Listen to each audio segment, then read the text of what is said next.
दिल्ली से सटे गुरुग्राम में दिल दहला देने वाली एक घटना में 25 साल की state level tennis player Radhika Yadav की उन्हीं के पिता, उन्हीं के वालिद दीपक यादव ने गोली मारकर हत्या कर दी, कत्ल कर दिया। पुलिस फिलहाल इस पूरे मामले की जांच में जुटी है। जो शुरुआती तौर पर वजह सामने आ रही है वो ये कि इंस्टाग्राम पर रील्स बनाने की वजह से बाप ने बेटी का कत्ल कर दिया। पुलिस पूरे मामले पर नजर बनाए हुए है और गहनता से जांच कर रही है। शुरुआती जांच के बाद पुलिस का कहना है कि वालिद ने, पिता ने अपनी बेटी की हत्या कत्ल इसलिए की क्योंकि वो एकेडमी नहीं बंद कर रही थी। लेकिन पुलिस की ये दलील किसी के गले नहीं उतर रही है, इसकी एक ठोस वजह भी है। गुरुग्राम पुलिस के डीएसपी संदीप सिंह ने बताया है कि 25 साल की साबिक रियासती सतह की टेनिस खिलाड़ी राधिका यादव अपने वालिदैन के साथ गुरुग्राम के सेक्टर 57 में रहती हैं। राधिका के वालिद ने उसे एक अपने लाइसेंसी हथियार से गोली मारी। सुनिए पुलिस क्या कुछ कह रही है। एक तो जो इसका ना अम्युनिशन बरामद करना है। अच्छा। जो सर्विस रिवॉल्वर था तो उसने जो असला लिया था उस समय कितने अम्युनिशन खरीदे थे, वो अम्युनिशन ने जो हमारे से 6 बरामद हुए हैं, बाकी बरामद करनी है। रिमांड पर भेजा। अब कितने दिन की रिमांड मिली है? 1 दिन का मिला है। 1 दिन का। सर क्या कुछ रिकवरी करनी है या कहानी जो ये अम्युनिशन रिकवर करना है। एम्युनिशन कहाँ फेंका है सर, बताया अभी तो कुछ? इसके इनकी जमीन है कासम गाँव में, वहाँ से लेकर आना है। कौन सी गांव से सर? कासम। कहाँ पे? रेवाड़ी के पास ही। अच्छा रेवाड़ी। तो सर इसे मारा क्यों, कुछ बता पाया इसे अभी? मोटिव क्या है सर? मोटिव तो आपको कल बता दिया था। देखिए तो चोट लगे, देखिए तो मोटिव क्या है सर? मोटिव क्या बताया सर? मोटिव बता दी, वही मोटिव है। कोई सर क्या टेनिस एकेडमी से नाराज? हाँ बस उसी से। तो लेकिन सर इसका तो ऑलरेडी इतना किराया आता था, लाखों रुपए, फिर उसके बावजूद भी क्यों मारा, समझ में नहीं आया। ये कोई लव एंगल या फिर ऑनर किलिंग तो नहीं है? ऐसा कुछ नहीं है। ऐसा कुछ नहीं। और सवाल ये उठ रहा है कि आखिर पुलिस की दलील पर क्यों उठ रहे हैं सवाल। तो पुलिस ने अपनी शुरुआती जांच के बाद कहा है कि आरोपी पिता दीपक यादव इस बात से खुश नहीं था कि उसकी बेटी उसकी मर्जी के बगैर ये एकेडमी चलाए। लेकिन सवाल ये उठता है कि आखिर ये कैसे संभव है, मुमकिन है कि जिस पिता ने अपनी बेटी को खेल में आगे बढ़ाने के लिए बचपन से ही सपोर्ट किया हो, मदद की हो, वो एकाएक अचानक उसका दुश्मन कैसे बन गया। पुलिस की ये दलील इसलिए भी गले नहीं उतर रही है क्योंकि हरियाणा में खेलों के प्रति, खेलों के लेकर अपने बच्चों और खासकर बेटियों को आगे बढ़ाने का कल्चर भी है। ऐसे में दीपक यादव ऐसा क्यों करेंगे? सवाल तो ये भी उठता है कि राधिका यादव अपना ये एकेडमी कई सालों से चला रही थी। ऐसे में अचानक उनके वालिद को, उनके पिता को ये एकेडमी बंद क्यों करनी पड़ी और इस पर क्यों जोर दिया गया? अगर एकेडमी चलाने से परेशानी थी, दिक्कत थी, तो ये दिक्कत कई साल बाद आखिर क्यों शुरू हुई? सवाल पूछे जाने लगे हैं कि क्या गुरुग्राम पुलिस इस मामले से जुड़े कई अनसुलझी पहेलियों को अभी तक सुलझा नहीं पाई है? क्या पुलिस की दलील कि पिता बेटी की एकेडमी चलाने से खुश नहीं था, जल्दबाजी में दिया गया बयान तो नहीं? क्या इस मामले में अभी कई राज ऐसे हैं जिनसे अभी पर्दा उठना बाकी है, बचा है? ये वो तमाम सवाल हैं जो इस मामले को सुलझाने के लिए बेहद ज़रूरी हैं, जिनका जवाब गुरुग्राम पुलिस भी जल्द ही ढूंढना चाहेगी। जिस पिता ने टेनिस चैंपियन बनाया वो ही बेटी का कातिल क्यों निकला? पुलिस की तरफ से जो बयान दिया गया है, जो बात कही जा रही है, पुलिस ने आरोपी दीपक यादव को गिरफ्तार कर लिया है, उसकी लाइसेंसी रिवॉल्वर को भी जब्त कर लिया है। आपको बताएं कि राधिका यादव हरियाणा की एक उभरती हुई टेनिस प्लेयर थी और जब इस घटना को अंजाम दिया गया, उनके चाचा की तरफ से पुलिस को फ़ोन किया गया और जब पुलिस को उनके चाचा यानी राधिका यादव के चाचा की तरफ से इस पूरे घटना की तफसील दी गई तो उनका ये कहना है कि जब गोलियों की आवाज़ सुनी और वो जब घर में भागे तो उस वक्त देखा कि किचन में राधिका यादव खून से लथपथ थी और उस वक्त उनकी माँ और उसका भाई घर पे मौजूद था। और उसके बाद जब पुलिस यहाँ पर पहुँचती है तो पुलिस पिता को, दीपक यादव को गिरफ्तार कर लेती है। तो कई ऐसे सवाल हैं जिनका जिनके तमाम सवालों के जवाब पुलिस ढूंढने की कोशिश कर रही है। तो वहीं इस घटना ने, इस वाकये ने सभी को दहला दिया है, सभी को हैरान और परेशान भी कर दिया है कि एक पिता और बेटी का रिश्ता कैसा होता है और एक पिता जब माजी में अपनी बेटी को स्पोर्ट्स को लेकर इतनी सारी कुर्बानियाँ देकर यहाँ तक, इस मकाम तक लेकर आया तो आखिर क्यों उसने उसकी जान ले ली?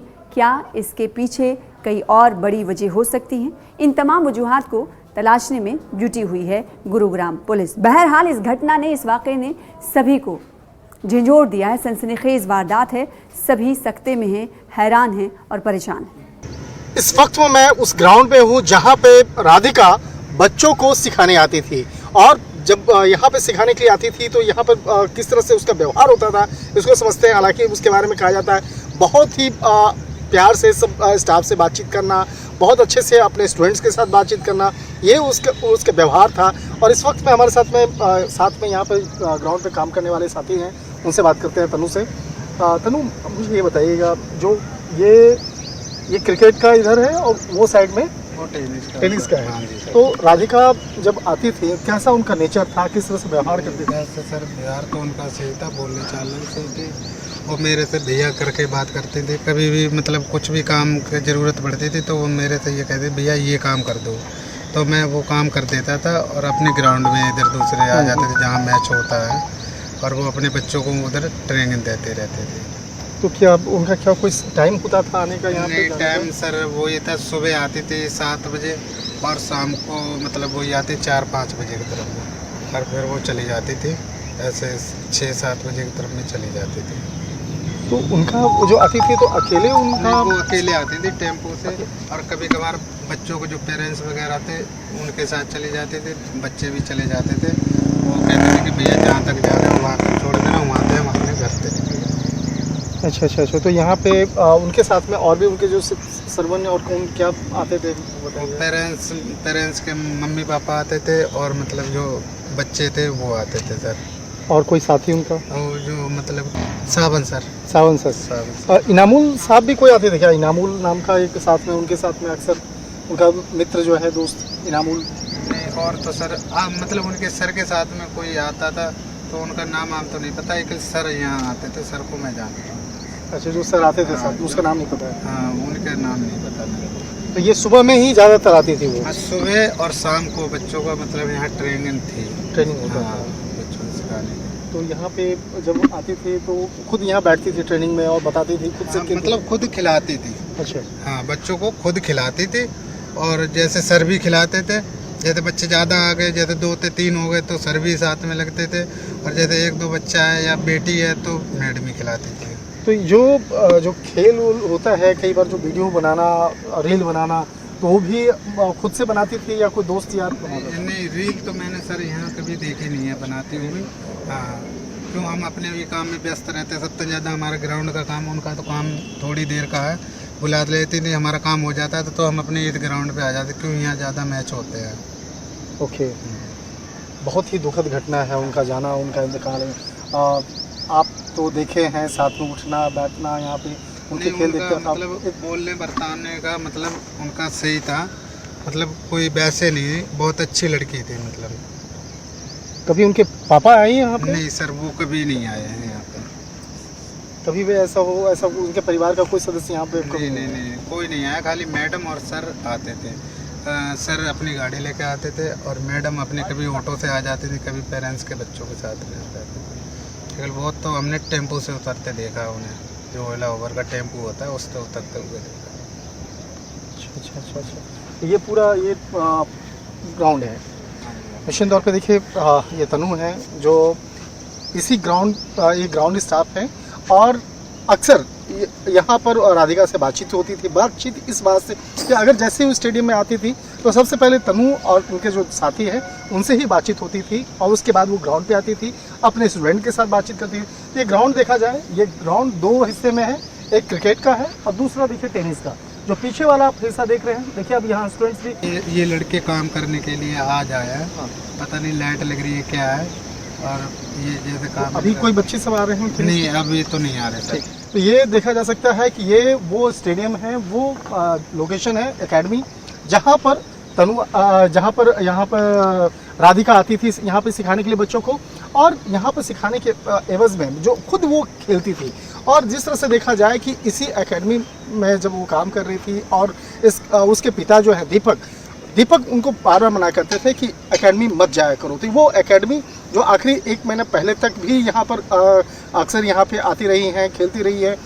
जिस तरह से यहाँ पे देखा जाए राधिका के पिता गुस्से में आने के बाद अपनी बेटी का कत्ल किए। हालांकि ये मामला इन्वेस्टिगेशन का है, पुलिस इस मामले की तफ्तीश कर रही है कि आखिर वो क्या क्या वजह रही है जिसकी वजह से राधिका और उसके पिता के बीच में अनबन हुई और जिसके बाद उसके पिता ने गोली मार करके बेटी की हत्या कर दी है। हालांकि इस मामले में गुरुग्राम पुलिस के द्वारा उसे 1 दिन का रिमांड पे लिया गया है। 1 दिन के रिमांड के बाद फिर से कोर्ट के सामने पेश करना होगा और उसके बाद पुलिस बताएगी कि किस तरह से अब तक इस मामले में इन्वेस्टिगेशन के दौरान में उन तमाम बातों को दीपक ने कबूला है। फिलहाल इस मामले में इन्वेस्टिगेशन का दायरा आगे बढ़ता हुआ नजर आ रहा है। वीडियो जर्नलिस्ट कमल देव के साथ शंकर आनंद, न्यूज़ 18 इंडिया, गुरुग्राम।